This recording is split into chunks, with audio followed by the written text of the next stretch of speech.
it's great to have you here today. And how are you celebrating winter in Venice here at the Venetian? Well, I'm here. Look, my kids are going to eventually skate on that stuff. It's fun. My family hasn't been to Vegas in more than a year, so they're very excited about it. We're going to see a couple of shows. We're going to eat at a couple of restaurants. We're going to luxuriously live like the Venetians have for years and decades and centuries. And we're just digging the whole idea. We love Las Vegas. Above all, we love the Venetian and the Palazzo. So you're taking a little breather from your touring and your TV shows and all the things that you do.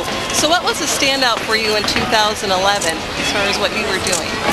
I think the biggest thing that I did for the media world is The Chew. We started a show called The Chew on ABC every day in the afternoon. It turns out to be more fun than I expected, and I had high expectations. It has better ratings than I expected, and I had high expectations. And I just really enjoy the whole thing. It's a great time to do it. We opened a restaurant in Westport, Connecticut that I'm really excited about, called the Terry Lodge Pizzeria.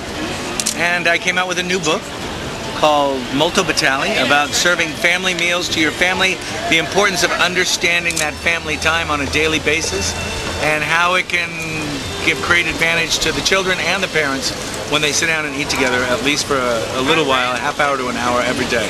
Hopefully something homemade. That's great, and I know that you're a big advocate for children. Can you tell us a little bit about your foundation, what you're doing for children, and how you're... Sure.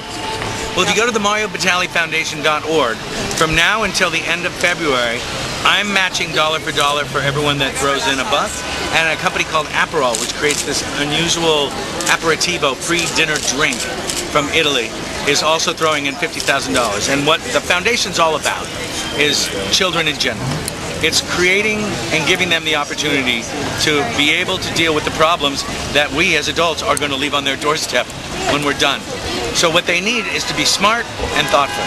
And the way to do that, in my opinion, is to make sure that there's no children hungry, that there's no children who cannot read, and there's no children who are sick. So the fundamental three prongs of my foundation are children's disease research, children's hunger relief, and literacy guarantee. So that's, I'm sure, your passion and your heart for those kids. So exactly. As we're approaching 2012, what is your focal point going into the future now, as we're going into the new year? Well, I'm trying to figure out how we can create an incentive in the American food distribution program to get people all the food. This is unlike cancer.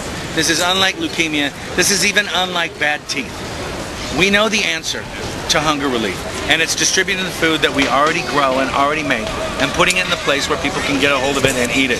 So we need to figure out how our distribution program is failing us and how we can get the food that's right now going into the bin or just being allowed to rot and thrown away. Even if we allowed it to rot, we could certainly use it for our crops. We could use it for fertilizer. There's a way to use everything you have, and it's about efficiency and responsibility. And if we can all think that way just a little bit, you'd be surprised. I think one of the great things about America is even when the chips are down, even people that don't have everything are willing to throw a few chips at people that have less. So that kind of thought process has to take us over. Absolutely. You know, just a simple thing like composting or doing something, doing your part. Right. Anyway, I want to thank you so much, and I wish you the best with your goals for 2012, and of course, you know, your advocacy for the family and for children and for bringing more of awareness to all those things that you've talked about. Thank you so much for your time today. Thanks for having me.